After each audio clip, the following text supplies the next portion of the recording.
All right, so we're gonna go into position number 3. So we always start with the first position so we understand where we need to begin. We've got the movement leg, the dead leg here, and then I drop to position number 2, and now I roll over to position number 3. And I'm actually gonna roll up a little bit so you can see right there, I'm able to keep my knee on the ground. So my leg is not up like this, it's actually down. And what that will do, you're gonna realize is you feel this much more in the future in the later module with the ball, because it's a little bit easier to keep the knee on the ground than with the roll, because we're gonna move a different position in a different direction with the ball. That's a different story for a different time. What I want you to do right now is try to keep that knee on the ground as much as you can. And from here, you can just really kind of roll into more of the lateral portion. You can take your leg from behind, you can put it in front if you want, that's also okay. But what I want you to do is try not to keep this leg super contracted, try to keep it nice and relaxed. And from here, just roll into those different positions. And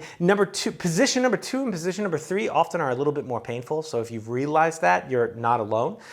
If this feels good, you should definitely high five yourself, because this, even I, after driving the hour to get in here, even feel this quite a bit, because this area, the gluteus medius, so to say, the gluteus medius, I'm sorry, and the TFL, tensor fasciae latae is what it's called, is kind of the area we're working right here. And these areas can really kind of start to catch on fire. So this is one of my favorites. This is position number 3, and this is definitely can be one of the more painful ones. So remember to breathe from the diaphragm. Stomach should get fat. If you have any questions, let me know. And yeah, have fun with this one. If you have trouble keeping your knee down, that's only because we're using the roll and not the ball yet. So just make sure if your knee is up, like mine is a bit right now, that you're just not completely contracting and squeezing the muscle so the roll can't do its job.